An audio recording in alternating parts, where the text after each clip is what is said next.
After returning from a week-long international trip, I was surprised when my mother-in-law, Julie, called me sounding excited. She mentioned something about a $100,000 windfall we had apparently saved. Confused, I tried to remember any recent time I had saved such a sum. As a freelance jewelry designer, I do have a savings account for emergencies, but I don't keep large amounts of cash around, and my bank card was with me the entire trip. Normally, no one else has access to withdraw such a large amount from my account. Julie said, "He gave it to me, so I took it from the sideboard drawer. You guys are doing well, so it's fine." Her words left me bewildered. Before I could ask more questions, she quickly thanked me and hinted at counting on me for future financial help before hanging up. I was left puzzled about the missing $100,000 until Larry, my husband, came home and explained the misunderstanding. A month later, Julie bombarded me with numerous calls. At first, I ignored them, but the constant ringing eventually made me answer. Seeing over 50 missed calls on my phone was alarming. When I picked up, Julie's loud voice filled the room, accusing me of ignoring her. Her tone suggested she felt wronged, but to me, it was just the result of her assumptions. My life as Olivia, a 37-year-old busy freelance jewelry designer wanting children but overwhelmed by work, is shared with my equally busy husband, Larry. He used to have a corporate job, but now helps me manage my growing design business. Early in our marriage, my design jobs were rare, and we largely depended on Larry's steady income. Now, as my business flourishes, our roles and responsibilities have changed, but so have our challenges, like dealing with unexpected family misunderstandings about money. As I neared 34, my career as a jewelry designer was taking off, and I needed to organize my busy schedule better. Seeing the demands of my business grow, my husband, Larry, who was doing well at his company and about to get a promotion, made a bold choice. He quit his job to join me, using his management skills to help our business. Together, we got contracts with big international brands, improving both our work and personal lives. But with success came new challenges, especially with Larry's mom, Julie. She lived alone and saw our lives as luxurious, often asking us for money. "You always seem to be living so lavishly. I'm jealous," she would say. My job required me to attend product launches and dinners with executives, which Julie saw as fun outings.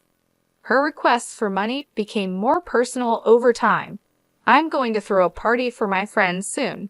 Can you give me some money for it?" she asked once. Even though it looked like we could afford it, keeping up our business image was expensive and full of obligations. We weren't living in luxury. These were necessary parts of our work. Julie, full of envy and sarcasm, didn't understand our expenses.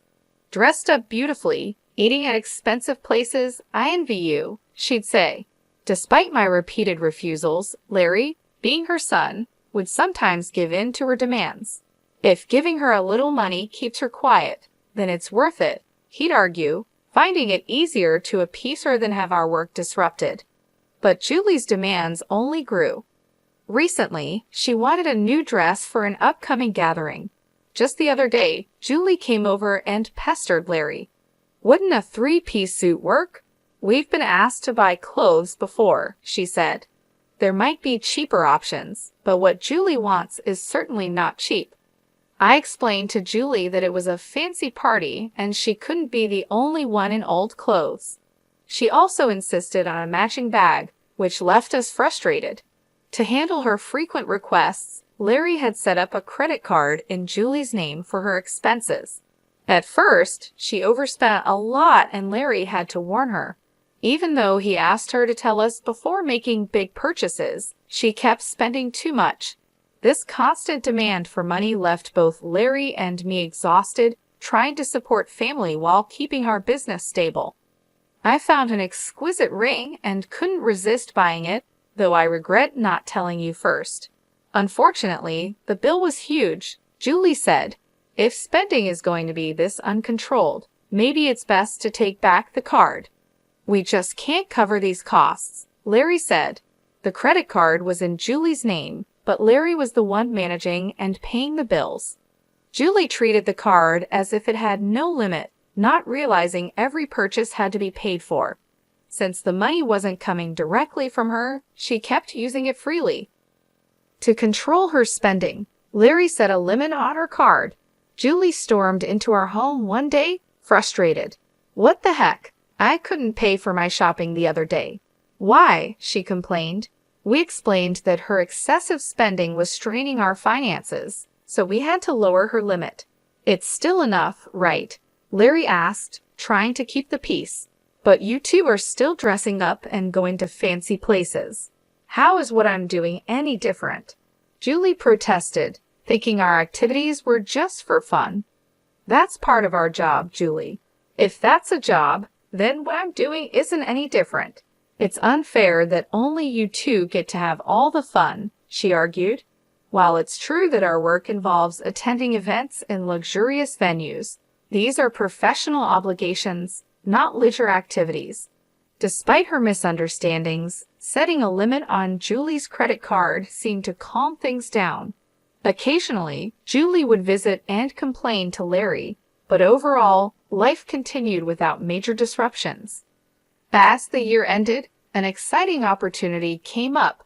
A foreign brand manufacturer approached me with a proposal to expand our business by moving overseas.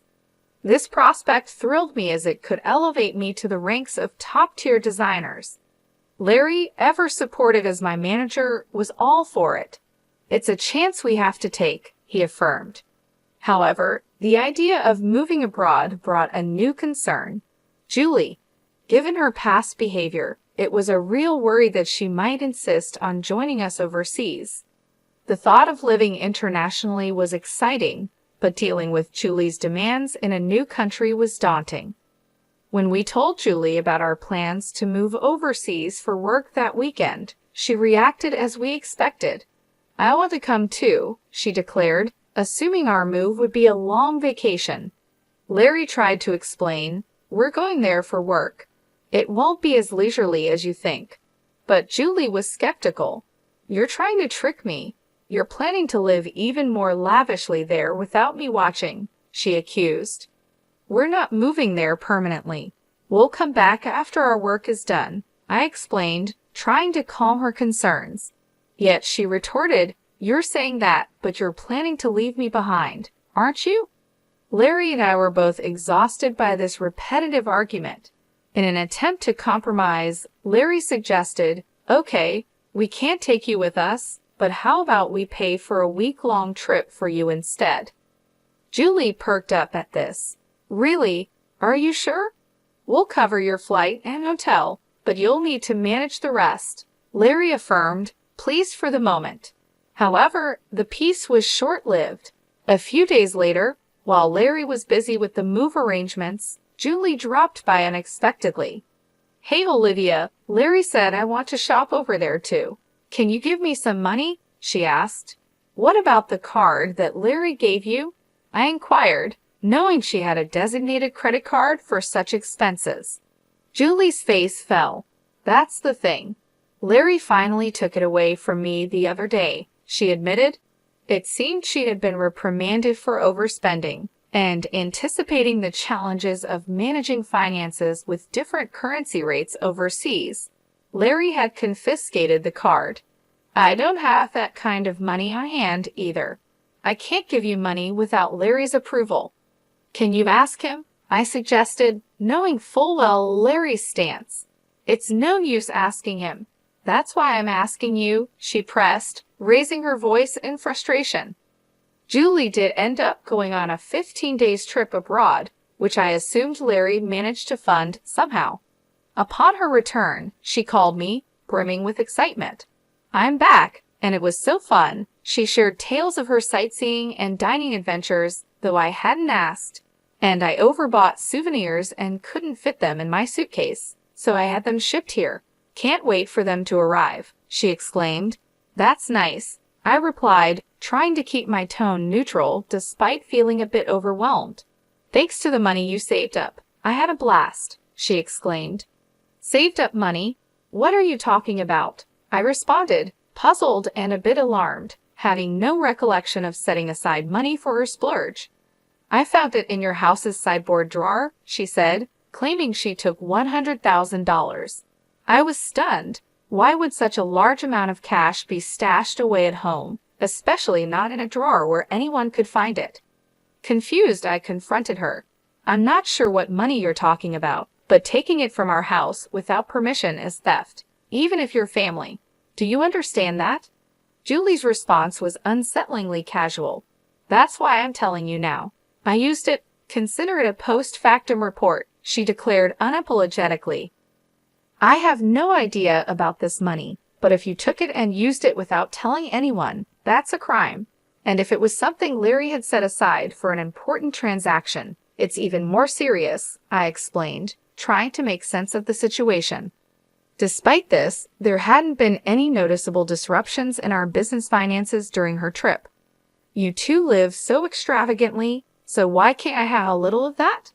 Think of it as doing a favor for your parent. It's not a big deal, right? She rationalized, showing a sense of entitlement that was hard to comprehend. It's one thing to ask for help from your son and his wife, but this is not how you should behave after taking someone else's money, I replied, still in disbelief. I'm glad you enjoyed your trip, but I'll have to discuss this with Larry when he returns. Larry will understand. After all, I'm his only mother, and $100,000 isn't much to him, she assumed.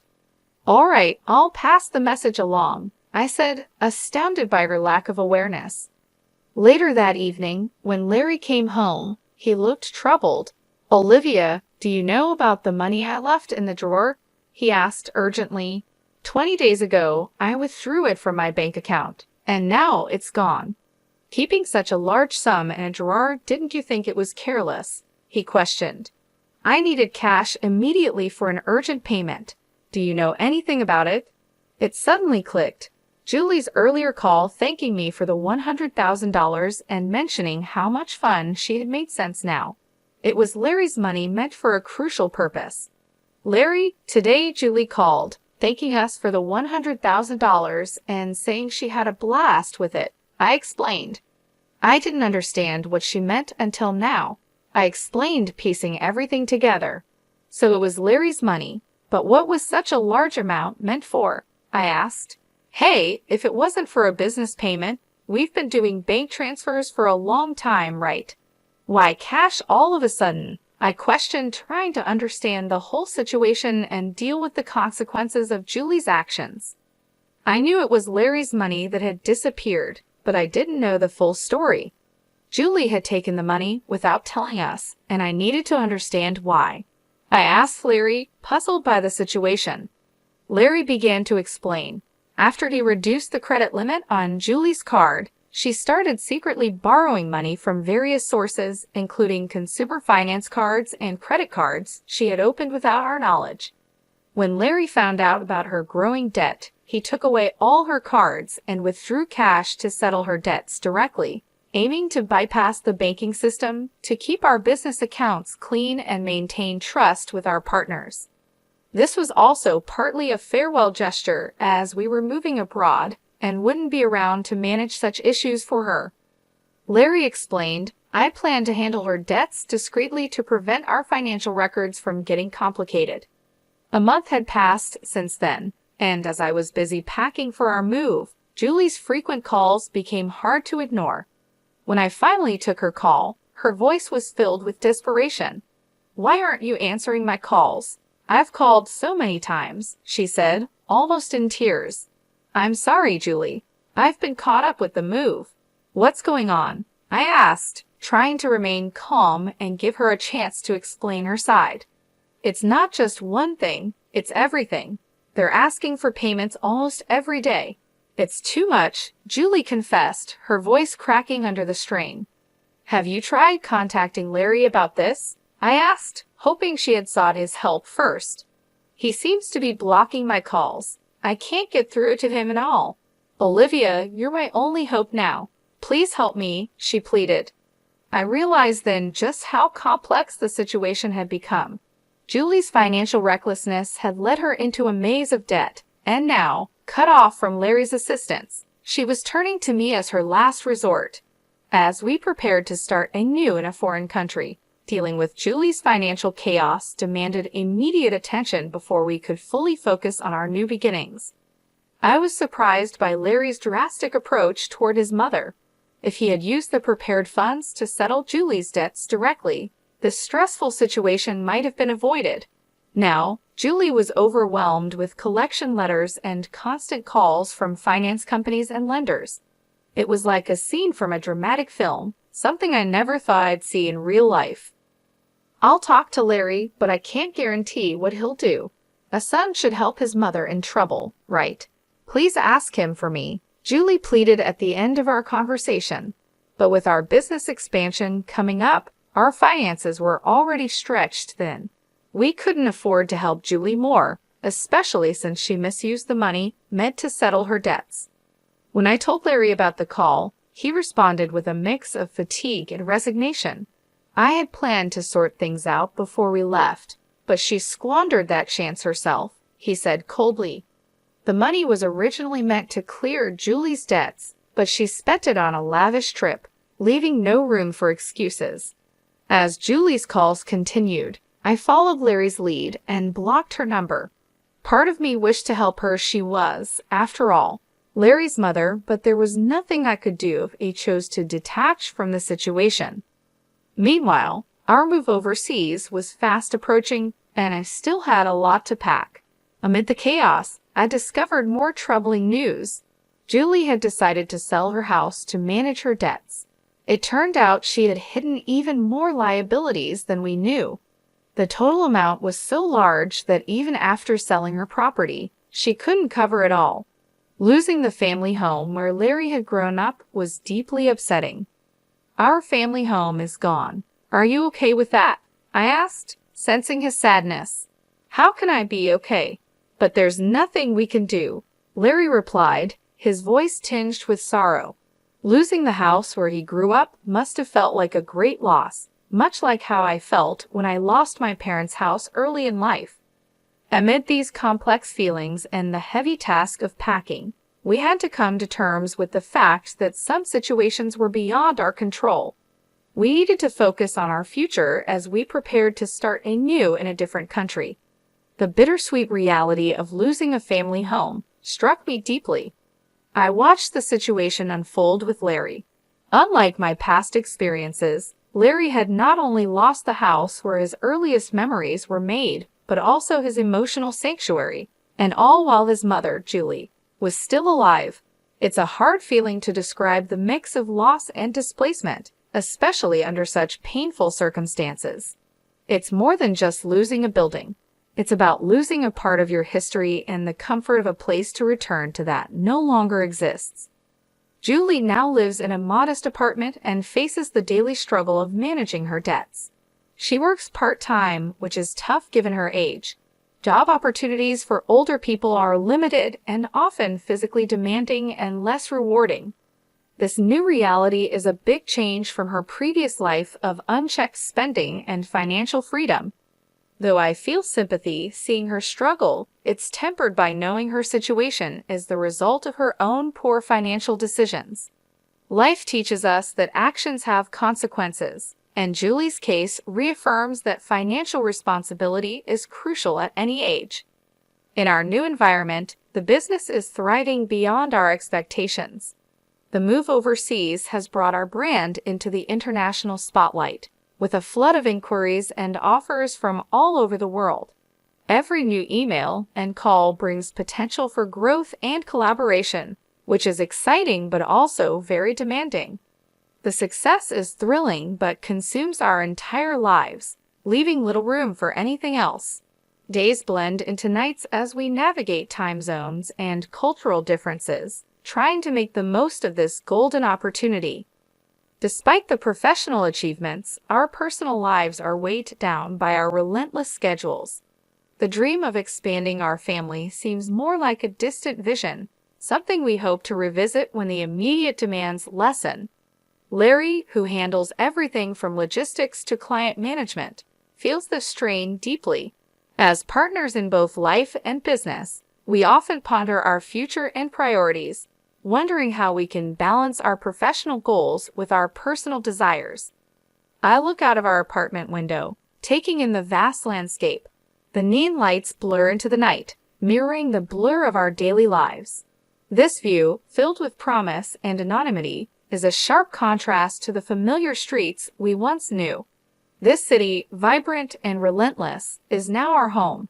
However, it starkly contrasts with the quiet, steady life we left behind. Our new life is exciting but also daunting. It's filled with endless tasks and decisions that challenge us at every turn. Navigating this new chapter, I often think about Julie's situation and the broader implications of our family and financial decisions.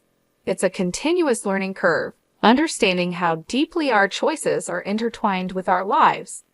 Each decision, each sacrifice, and each success shapes not just our immediate circumstances, but also the legacy we leave behind.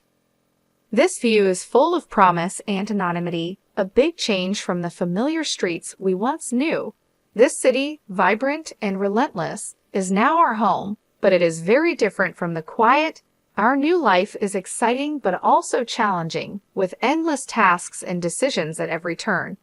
As we navigate this new chapter, I often think about Julie's situation and how our family and money choices affect everything. We keep learning how our choices are deeply connected to our lives. As we build this new phase of our life, we try to balance achieving success and maintaining the relationships that define us beyond our business achievements.